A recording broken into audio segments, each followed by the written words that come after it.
नमस्कार। आज से लगभग 8 दशक पहले की बात होगी। बिहार के समस्तीपुर के एक गांव में गोकुल नाई का बेटा मैट्रिक की परीक्षा पास कर लेता है। गोकुल नाई ने अपने जेब से एक एक रुपया बचाकर पेट काट कर अपने बेटे को पढ़ाया था। मगर इस खुशी में कि बेटा मैट्रिक पास हो गया, वो पूरे इलाके में पहली घटना थी जब कोई कमेरा जाति का मेहनतकश गरीब परिवार का बच्चा मैट्रिक पास कर गया। आगे की पढ़ाई की मदद के लिहाज से वो खुश होकर गोकुल नाई अपने बेटे को अपने गांव के सामंत के घर लेके जाते हैं। एक सामंती जातिवादी व्यक्ति जो अपनी चारपाई पर लेटा हुआ है। और ये 8 दशक पहले का भारत है।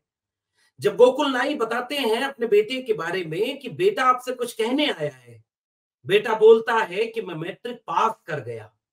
सामने से आवाज आती है, अच्छा तो आओ गोड़ दबाओ। भोजपुरी में गोड़ दबाने को कहा गया, जिसका हिंदी में अर्थ यह है कि मैट्रिक पास कर गए तो आओ पैर दबाओ। वही बच्चा कुछ दिन बाद बड़ा होकर जब बिहार का मुख्यमंत्री बनता है तो 8वीं से 12वीं तक की परीक्षा, पढ़ाई सब मुफ्त कर देता है। और वो मुख्यमंत्री आज भारत रत्न बन चुका है, जिनको हम जननायक कर्पूरी ठाकुर के रूप में याद कर रहे हैं। ये किस्सा उसी बच्चे से बड़े होकर जननायक बनने का है। आज 24 जनवरी है और आज के दिन ही, आज से लगभग 100 साल पहले बिहार के समस्तीपुर में कर्पूरी ठाकुर का जन्म हुआ था। पिता गोकुल नाई पुश्तैनी पेशा जो नाई का था, वही काम किया करते थे। हजारों साल से जो किसान कमीरा जातियों के लोग हैं, कोई हंसुआ बसुली लेकर, कोई कुदाल फावड़ा लेकर, तो कोई कैंची और उस्तरा लेकर अपना जीवन खपाते चले गए, इस उम्मीद में कि कभी हमारी आने वाली पीढ़ियों के हाथ में कलम और किताब होगी तो वो हमारी भी गुलामी का मुस्तकबिल बदलेंगे। कर्पूरी ठाकुर उस मुस्तकबिल बदलने के ख्वाब में एक ऐसे नाम बन गए जो उन्होंने मैट्रिक का पास करने के बाद आगे की पढ़ाई के लिए बाहर निकल गए। कर्पूरी ठाकुर की शुरुआती तालीम, शुरुआती शिक्षा अपने गांव के ही पास के एक स्कूल में हुई, जिसकी दूरी उनके घर से 6 किलोमीटर थी। यानी कर्पूरी ठाकुर रोज पैदल 6 किलोमीटर अपने स्कूल जाते और 6 किलोमीटर वापस लौटते। और पैर में जूता चप्पल भी नहीं था। ऐसी पढ़ाई करके जब कर्पूरी ठाकुर आगे बढ़े, बिहार के मुख्यमंत्री बन गए और अपने काम से उस पूरे राज्य के जो पिछड़े लोग थे, सबसे हाशिए पर ढकेल दिए गए लोग थे, उनके हित के लिए जब मुंगेरी लाल कमीशन बनाया और मुख्यमंत्री रहते हुए पहली बार बिहार में आरक्षण लागू कर दिया, उसी कमीशन के रिकमेंडेशन के आधार पर, तो कर्पूरी ठाकुर को, एक चुने हुए मुख्यमंत्री को, आज से तकरीबन 50-60 साल पहले की ही घटना है। कोई आदिकाल और मध्यकाल की घटना नहीं है। एक चुने हुए मुख्यमंत्री को गाली दी गई और मैं वो गालियां आपसे साझा करना चाहता हूं। और ये इस देश में शायद अनूठा किस्सा है। कर कर्पूरी, कर पूरा, गद्दी छोड़, धर उस तरह समझते हैं ना? वो जो नाई आपके दाढ़ी बनाने के लिए उस तरह और इसका इस्तेमाल करता है। यानी कर्पूरी ठाकुर को गाली उनकी जाति और उनके पेशे से जोड़कर दी गई। एमए बीए पास करेंगे, करपुरिया को बांस करेंगे। अगर आप भोजपुरी इलाके के नहीं हैं और अगर यूपी बिहार से नहीं है तो शायद आपको बांस करने का अर्थ समझ में नहीं आएगा। और अगर आप वहां के हैं तो समझ गए होंगे कि ये कितनी भद्दी गाली है जो एक चुने हुए मुख्यमंत्री कर्पूरी ठाकुर को दी गई। आरक्षण कहां से आई? कर्पूरिया की मां भी आई। यानी कर्पूरी की मां को गाली दी गई कि उसकी मां ने आरक्षण रूपी बच्चे को जन्म दिया। और आज इस देश में ये बात आज हम 2024 में कर रहे हैं, लेकिन आज से 6 दशक पहले कल्पना करिए कि एक चुने हुए मुख्यमंत्री के लिए ये गालियां इसी देश में दी गई थी। और कर्पूरी ठाकुर ने गालियां सुनी। गाली देने वाले इतिहास में मिट गए, और कर्पूरी ठाकुर अपनी जयंती के 100वें वर्ष में आज भारत रत्न करार दिए गए। आज पूरा देश कर्पूरी ठाकुर को याद कर रहा है। मैं आपसे कर्पूरी ठाकुर को कुछ किस्से के बहाने याद करने के लिए आया। आज हम कर्पूरी ठाकुर को याद कर रहे हैं, जिन्होंने प्रजा सोशलिस्ट पार्टी से अपना करियर शुरू किया। कर्पूरी ठाकुर को विरासत में कुछ भी नहीं मिला था। एक टूटा फूटा कच्चा मकान, पिता गोकुल का पुश्तैनी पेशा, जो उनके काम गाली सुनने के लिए आया।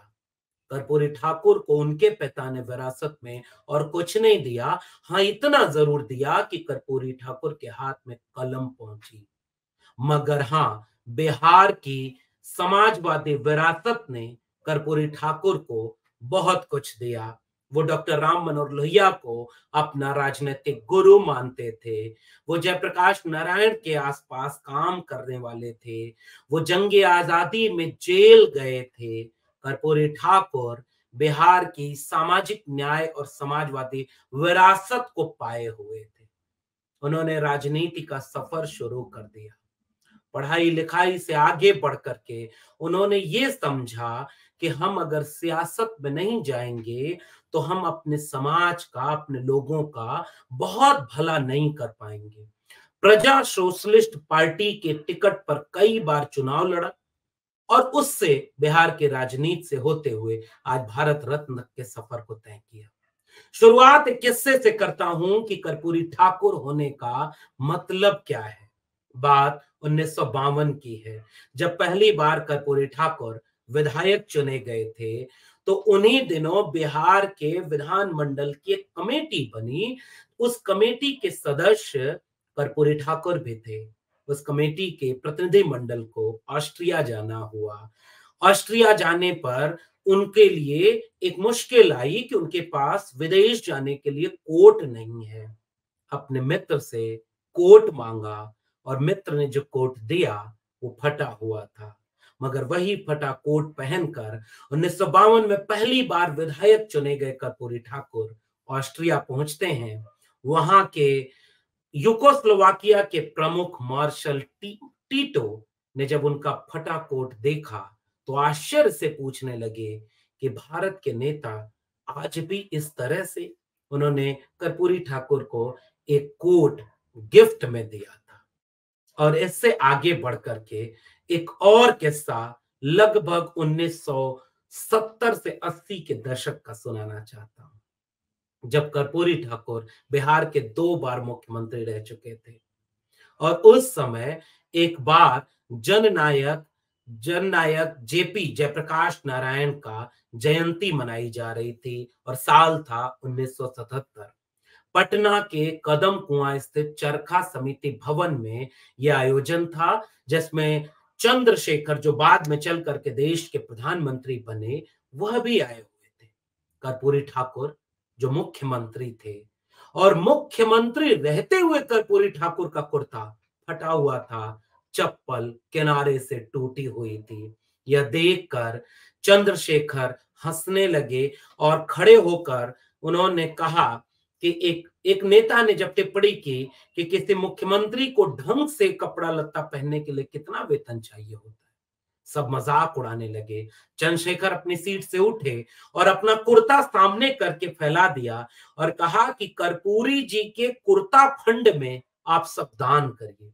सैकड़ों रुपए इकट्ठा हो गए और कर्पूरी ठाकुर को थमाते हुए चंद्रशेखर बोले कि इससे कुर्ता धोती ही खरीदिएगा। कर्पूरी ठाकुर पैसा लेते हुए बोले, मैं इस पैसे को मुख्यमंत्री राहत कोष में जमा कर दूंगा ताकि बिहार के उन लोगों को कुर्ता धोती मिल सके जिनके बदन पर आज तक कपड़े भी नहीं है। आसान नहीं है कर्पूरी ठाकुर होना और कर्पूरी ठाकुर को याद करना, वो भी ऐसे वक्त में जब लोग बड़े नेता होने का फर्ज ये समझते हों कि एक ही दिन में कई कई बार लिबास बदले जाएं और लोग लिबास पहचानने से लेकर लिबास के हिसाब से लोगों की औकात बताने और देखने लगते हैं। इतिहास जब पन्ना पलट कर अतीत में जाएगा आने वाली पीढ़ियां यह देखकर खुश नहीं होंगी कि एक व्यक्ति जो रेलवे स्टेशन पर चाय बेचता था, जब वो प्रधानमंत्री बना तो अपने नाम का जड़ा हुआ 10 लाख का सूट पहना। पीढ़ियां इससे खुश होंगी कि एक व्यक्ति जब गुजरात, उत्तर प्रदेश और बिहार का मुख्यमंत्री था वो व्यक्ति, तो फटा हुआ कुर्ता पहनकर कहता था, मेरे राज्य के लोग जब तक अच्छा कुर्ता न पहन लें, मेरे कुर्ते का क्या होगा। वह मुख्यमंत्री जब मुख्यमंत्री रहने के पहले नेता विरोधी दल के रूप में काम करते हैं, तो कर्पूरी ठाकुर अपने पूरे जीवन को लोहिया के समाजवाद के मुताबिक केवल विचारों और ख्यालों से नहीं, जिंदगी जीने से जोड़ते हैं। कर्पूरी ठाकुर की अहमियत क्या है इस देश की राजनीति में, आइडिया ऑफ इंडिया में, इसे आपको यहां से समझना चाहिए कि जब कर्पूरी ठाकुर ने नेता विरोधी दल रहते हुए पूरे राजनीतिक जीवन में जितने सवाल पूछे, उसके 90% सवाल खेती, किसानी, सिंचाई के बाद पढ़ाई और कमाई पर थे। कलम और किताब को उस्तरा और कैंची पकड़ने वाला शख्स इतनी शिद्दत से पहचान गया था कि वो अपने जिले में, अपने प्रदेश में स्कूलों की श्रृंखला खड़ी कर देता है। उन्होंने नारे बनाए, एक तरफ नारे चले कि एमए बीए पास करेंगे, करपुरिया को पास करेंगे, तो ये नारा सुनकर, अपने अपने ऊपर दी गई गालियों को सुनकर मुख्यमंत्री कर्पूरी ठाकुर उन गालियों के लिस्ट बनाकर गिनते नहीं थे कि मुझे इतनी गाली दी गई, और भाषण में रोने लगे कि लोग मुझे गाली देते हैं। जब लोग कर्पूरी को, चुने हुए मुख्यमंत्री को गाली देते रहे, तो कर्पूरी ठाकुर भी कुछ नारे कहते रहे। उनमें से कुछ नारे कर्पूरी ने अपने बनाए थे और कुछ नारे कर्पूरी को विरासत में समाजवादी आंदोलन से मिले थे। पढ़ जाएगा तो बढ़ जाएगा, अधिकार चाहो तो लड़ना सीखो, पग पग पर तुम अड़ना सीखो, जीना है तो मरना सीखो, कदम कदम पर लड़ना सीखो। मरना सीखो, जब तक भूखा इंसान रहेगा, धरती पर तूफान रहेगा। कर्पूरी नारे को गिन नहीं रहे थे, प्रतिक्रिया में सकारात्मक नारे बोल रहे थे। कमाने वाला खाएगा और लूटने वाला जाएगा। जो समाजवादी विरासत को कर्पूरी आगे बढ़ाते हैं, जिसमें डॉक्टर राम मनोहर लोहिया नारा देते थे कि सन सोपा ने बांधी गांठ और पिछड़ा पावे 100 में 60, जब तक पूरा काम न होगा तब तक चक्का जाम ही होगा। हर हाथ को काम दो और हर पेट को रोटी दो। और वो समाजवादी नारा एक तरफ कहां इस देश का इतिहास बता रहा है आपको, आरक्षण कहां से आई, कर्पूरिया की मां भी आई। और कर्पूरी ने क्या किया, संसोपा ने बांधी गांठ, पिछड़ा पावे 100 में 60, इस नारे को कर्पूरी ठाकुर ने जगदेव बाबू के हिसाब से, महामनाराम स्वरूप वर्मा के हिसाब से आगे बढ़ाया। आइडिया ऑफ इंडिया को यहां से समझिए कि 100 में 90 शोषित हैं, शोषितों ने ललकारा है, धन धरती और राजपाट में 90 भाग हमारा है। यही तो एक आइडिया ऑफ इंडिया का मतलब था कि जो देश में आबादी है, उतने लोगों को उतना हक मिले। और जब कर्पूरी ठाकुर ने आरक्षण लागू किया, और ध्यान रखिएगा एक तथ्य आपको बताता हूं, कर्पूरी फॉर्मूला लागू हुआ था, और कर्पूरी फॉर्मूला में 26 से 27% आरक्षण केवल ओबीसी को मिला ऐसा नहीं था। 3% आरक्षण इस देश के सवर्ण, गरीब सवर्णों को भी मिला। लेकिन फिर भी कर्पूरी को गाली सुननी पड़ी। एक बार का वाकया है कि बिहार में जब वो मुख्यमंत्री थे, तो एक तरफ से उस समय जातीय उन्माद बहुत ज्यादा हुआ करता था। धीरे धीरे जाति संघर्ष बढ़ने लगा। लोग कहते हैं कि बिहार में जातिवाद बहुत ज्यादा था और वो लोग खूनी रंग में रंग जाता था। मगर ये तब तक नहीं कहा गया जब तक एक जाति के लोग या एक तबके के लोग बाकी सबके ऊपर अत्याचार करते रहे। कर्पूरी ठाकुर ने उस तबके के भीतर आत्मविश्वास भरा जो बोल नहीं सकता था, जो अपनी आवाज बुलंद नहीं कर सकता था, और जब वो बुलंद करने लगा तो एक बार का वाकया है, उनको डराने के लिए कई सौ गाड़ियों से बंदूकें लहराते हुए लोग बिहार में उन गांवों का दौरा करने लगे जिन गांवों में लोग आत्मसम्मान की बात करने लगे थे। कर्पूरी ठाकुर ने एक नारा दिया। कर्पूरी तो ठाकुर को नारा दिया गया, दिल्ली से चमड़ा भेजा संदेश, बार बनावे कर्पूरी और भैंस चलावे राम नरेश। तो कर्पूरी ठाकुर ने क्या नारा आगे बढ़ाया जो समाजवाद का था कि दो बातें हैं मोटी मोटी, हमें चाहिए इज्जत रोटी। तो वो जो इज्जत और रोटी का स्वाभिमान जगाया, तो बंदूकें लहराते हुए लोग उन गांवों में घूमने लगे। कर्पूरी ठाकुर ने 400 राइफलों को बंटवा दिया, लाइसेंस दे दिया और कहा कि जब बात स्वाभिमान पर आए तो पीछे मत हटना। इसलिए मैं बार बार कह रहा हूं, कर्पूरी बनना आसान नहीं है। इतना कुछ करने चाहा, इसलिए एक कार्यकाल भी कर्पूरी ठाकुर पूरा नहीं कर पाए। बिहार के 2 बार मुख्यमंत्री रहे, मगर उनका कोई भी कार्यकाल पूरा नहीं हुआ। एक वाकया इस बात का मिलता है कि वो अपने आसपास के लोगों को किस तरीके से करते थे काम। बिहार के लोगों को स्वर दिया, लेकिन अपना विरासत में कुछ छोड़कर नहीं गए। कर्पूरी ठाकुर जब गए, इस दुनिया से रुखसत किया, तो उनके पास पक्का मकान नहीं था।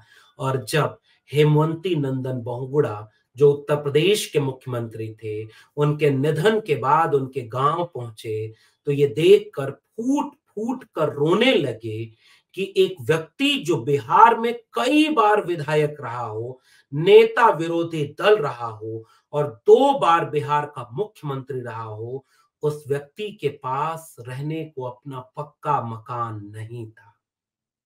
एक बार का वाकया है, जब प्रधानमंत्री रहते हुए चौधरी चरण सिंह कर्पूरी ठाकुर जी के घर गए थे।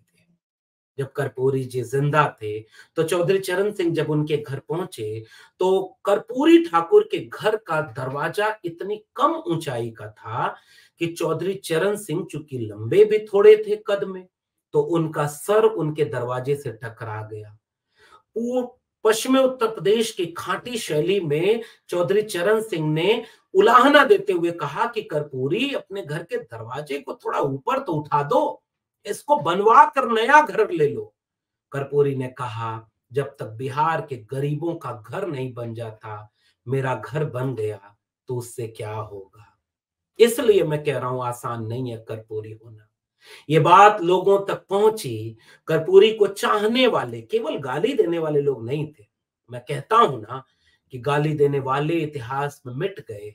गालियां सुनते हुए अपने मिजाज से समाजवादी, गरीब कमजोर मजलूम की बुलंद आवाज कर्पूरी इतिहास में दर्ज हो गए। लेकिन जब घर पक्का न होने की ये बात लोगों तक पहुंची, तो कर्पूरी के चाहने वाले लोगों ने अपने से पैसा इकट्ठा किया। और उस जमाने में, लगभग मैं 1980 के आसपास के दशक की बात बता रहा हूं, उस जमाने में उन लोगों ने तकरीबन 50,000 रुपए जुटाकर कर्पूरी ठाकुर को दिए कि इससे आप अपना घर बनवा लीजिएगा। पैसा देकर लोग चले गए। कर्पूरी उस पैसे को लेकर अपने गांव लौटे और उन पैसों से अपने गांव में एक स्कूल खोल दिया।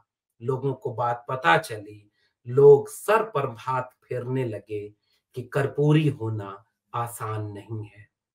आज जिस वक्त थोड़ी सी ताकत मिल जाए, तो लोग इतना कुछ अपने घर में भर लेते हैं कि उनकी कई पीढ़ियां बैठ कर खाएं।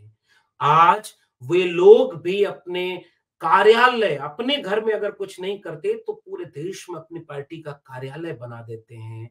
मगर कर्पूरी होने का मतलब था कि गरीब कमजोर को घर बना कर देना। ऐसे वक्त में जब लोग कर्पूरी को याद कर रहे हैं, तो ताकत को इस तरह पहचानिए कि एक बार कर्पूरी ठाकुर के बेटे की तबीयत बहुत खराब हो गई। उस समय वो बिहार के मुख्यमंत्री हुआ करते थे। उनके बेटे का इलाज दिल्ली के राम मनोहर लोहिया अस्पताल में होना था, और जिसमें मदद इंदिरा गांधी ने की, जो उस जमाने में प्रधानमंत्री के दावेदार थी, बड़ी नेता थी और बात 1980 के आसपास की है। राम मनोहर लोहिया अस्पताल में दाखिला हो गया, इलाज हुआ, लेकिन पूरी तरह से कर्पूरी ठाकुर के बेटे का इलाज नहीं हो सका। उसे विदेश जाना हुआ। इंदिरा गांधी ने एक प्रस्ताव रखा कि आपके पास तो कुछ है नहीं, हम सरकारी खर्च पर आपके बेटे को विदेश भेज देते हैं। तब उस समय यह बात हुई कि आज जब बात कर्पूरी ठाकुर को पता चली तो उन्होंने कहा कि मैं मर जाऊंगा, अपने बेटे को मर जाने दूंगा, मगर सरकारी खर्च पर अपने बेटे का इलाज नहीं होने दूंगा। और यह बात जब जयप्रकाश नारायण को पता चली तो उन्होंने बहुत समझाया बुझाया और कुछ अपनी तरफ से व्यवस्था करके उनके बेटे को न्यूजीलैंड भेजा, जिससे कर्पूरी ठाकुर के बेटे का इलाज हुआ। डकैता डोम की कहानी से लेकर गोकुल नाई की कहानी तक कर्पूरी ठाकुर यूं ही नहीं जननायक बने। उन्होंने बिहार के उस तबके को आत्मविश्वास दिया जो शायद वोट भी डालने नहीं जा पाया करते थे। कर्पूरी ठाकुर ने बिहार में समाजवाद लागू करने के लिए मुंगेरी लाल कमीशन को लागू करके बिहार में आरक्षण का लागू करना, सामाजिक न्याय को लागू किया। और ये लगभग वही बात है जब बिहार के मुख्यमंत्री कर्पूरी ठाकुर थे और उत्तर प्रदेश के मुख्यमंत्री राम नरेश यादव थे, तो आज से 60 साल पहले दिल्ली से एक नारा गूंजा था कि दिल्ली से चमड़ा बेजा संदेश, बार बनावे कर्पूरी और भैंस चरावा राम नरेश। अफसोस इस बात का कि जिन तबकों के लिए कर्पूरी ठाकुर ने न्याय और समता का संघर्ष किया, गालियां सुनी राम नरेश यादव ने, उनकी पीढ़ी के लोग स्कूल बनाने और हॉस्पिटल की लड़ाई की बजाय मंदिर बन जाने पर खुश हैं। कर्पूरी ठाकुर होना यूं ही नहीं है। कर्पूरी ठाकुर को विरासत में केवल विचार मिले थे और कर्पूरी ठाकुर ने इस देश को विरासत में अपने मूल्य सौंप दिए। आज कर्पूरी के जन्मदिन के 100 साल पूरे हो गए। पूरा देश कर्पूरी ठाकुर को याद कर रहा है। आज उन्हें भारत रत्न मिला है। हम भारत रत्न जननायक कर्पूरी ठाकुर को याद करते हैं, मगर उम्मीद करते हैं कि नेताओं के उसूलों को याद किया जाएगा, जैसा भारत कर्पूरी ठाकुर बनाना चाहते थे। अगर हम उन उसूलों को न माने, उस पर न चलें, तो मुझे नहीं लगता कि हम कर्पूरी को सच्ची श्रद्धांजलि दे रहे हैं। उन पर फिल्म बनी जननायक, जिसके गीत से आज की बातचीत को खत्म करना चाहूंगा, जिसे लिखा है डॉक्टर सागर ने कि सदियों से था दूर तलक घनघोर अंधेरा राहों में, कर्पूरी तब भरे उजाला इन खामोश निगाहों में, जन जन बोले तन मन डोले हर दिल डोले, जिंदाबाद कर्पूरी को याद करो तुम, जननायक को याद करो तुम। आपको ये बातचीत कैसी लगी नीचे कमेंट बॉक्स में जरूर बताइएगा। फिर मिलेंगे किसी और बातचीत के साथ। तब तक के लिए बहुत बहुत धन्यवाद।